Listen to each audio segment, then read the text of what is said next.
Alright, tour of the command center slash ham shack, communication outpost, whatever you want to call it. Well, as you can see, we've got lots of wires and crap coming down from the ceiling. That's all of our different antennas, solar panels. We've got right here, you can see there's a red and a black wire coming down. Comes down to our solar charger controller. This one utilizes pulse width modulation charging. It's a cheap one off eBay, 20-25 bucks. Good to throw in a Faraday cage or something, but otherwise about worthless. I mean, it works, but it doesn't have the fancy features that a lot of the newer stuff does. And you can see there's our battery voltage right now. Sun is setting. It's getting late in the day here, so the voltage is slowly dropping off. Plus we're using voltage, so that's a working load for everything. But the rest of the solar system is down here. We got 4 Group 31 deep cycle batteries. Again, I like this battery size. These 4 were out of a semi-truck, so they're retired. But I also have a 1,000 watt triple 8 inverter there, so I can power everything in here that I need in the event of a power outage, which is a common thing around here. So going from there, we've also got a 20 amp DC power supply by Pyramid here that we can run whatever we need to off of. But I run my makeshift crossband repeat system off of there that utilizes handheld radios that you've seen in an earlier video. But to run that system, it uses the Tram 1481 up on the very top of the tower and a small radio here that's been configured to run crossband repeat. So it's running one of my local repeaters and a simplex frequency that I call in on off of my handheld device, which is not powerful enough to reach the local area repeater. And this rebroadcasts off my tower for me, so it's boosting my signal. So I have the portability of a small handheld radio in my hand at my side, so I have user convenience, but I also have my big antennas that I would normally be tethered to. So it's kind of the best of both worlds there, and I put some upgraded cooling there, computer fan, 120 millimeter. All this stuff runs 12 volt DC. But coming down from there, we got chicken bander here.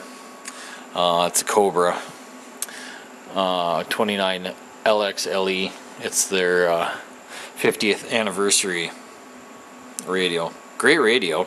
I have it attached to the Antron up on top of the shack. Although I don't use this radio very much, what it does have that all these expensive ham radios does not is it monitors the weather band frequencies in the background with the radio shut off.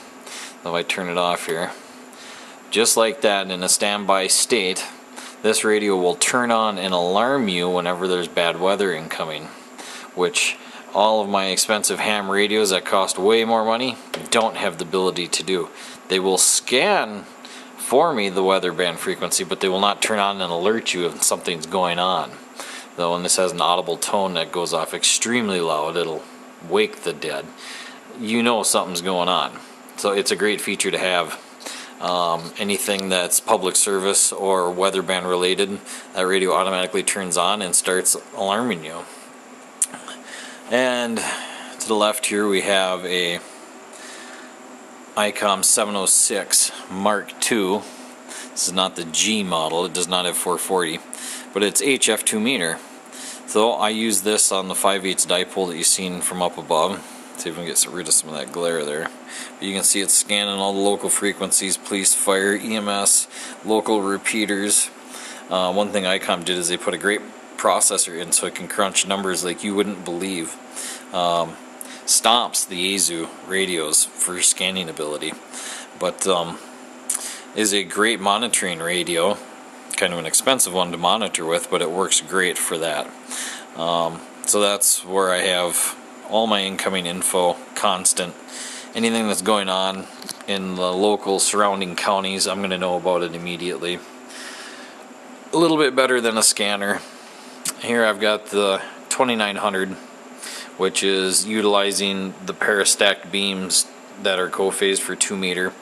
I can hit any repeater within 100 miles, and then the repeater will broadcast and extend my range probably another 50 miles, 75 miles, depending on who's on the other end and what they've got. So that's 75 watts, 2 meter only. Great little radio. I've got one in my car as well. I love them for mobiles, but they run very hot. I don't know if you can see that very well, but the whole top of that thing is a huge heat sink. I even got a thermometer here, pocket thermometer, so I can see how hot the thing's running when I'm doing high power work. And I added a cooling fan behind there, blowing across the face of the radio to cool the thing down, which makes it much more user friendly on the high end, which I don't ever hardly use, but I have the ability to use it if I need. So, and then moving to the right, one more spot, we've got our most expensive radio yet. This is a Yaesu FT450D. Has an internal automatic antenna tuner, which I do not use, but it covers 6 meters and all the way up through HF. So it's HF plus 6 meter transceiver, 100 watts. I've talked literally around the world on this thing, off of my Mosley Classic up there. I have my longest contact. I have not broke 10,000 miles. 9,998 miles to a gent in Australia on the far side.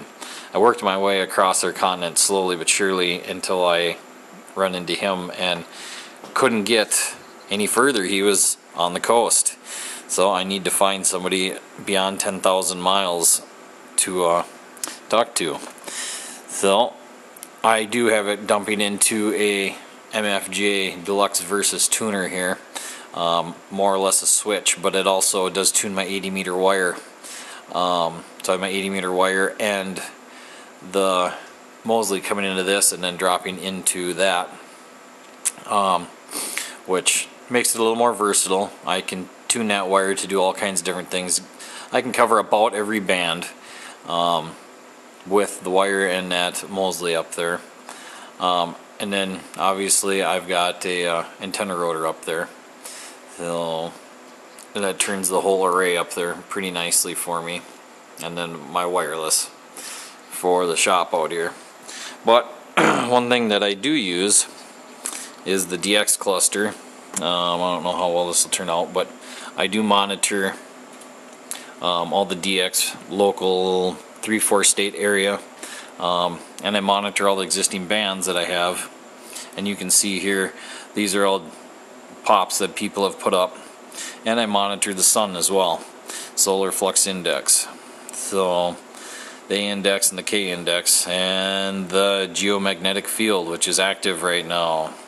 So we are coming into a solar maximum. So the people out there that are worried about solar flares, that's how I monitor it right there.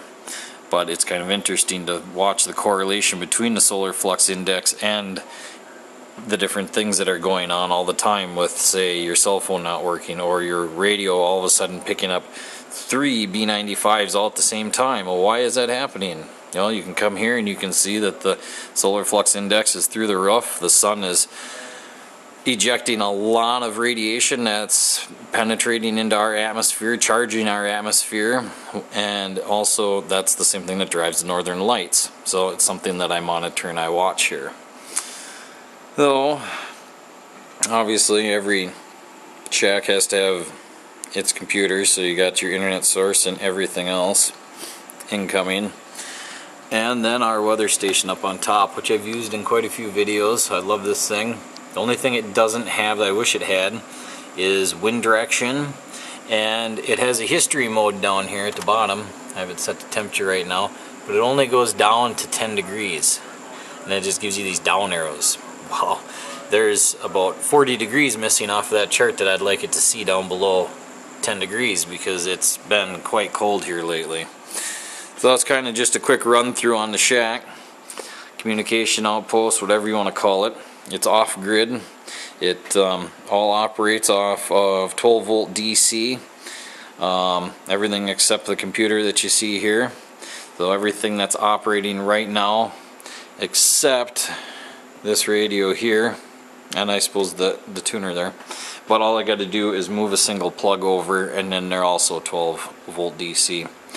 So very simple to do. Everything's up and running in the event of a power outage. I also have lighting in here that's 12 volt that I've added in to the shop. Makes life very nice when we don't have power. And as you can see, there's a huge wiring mess.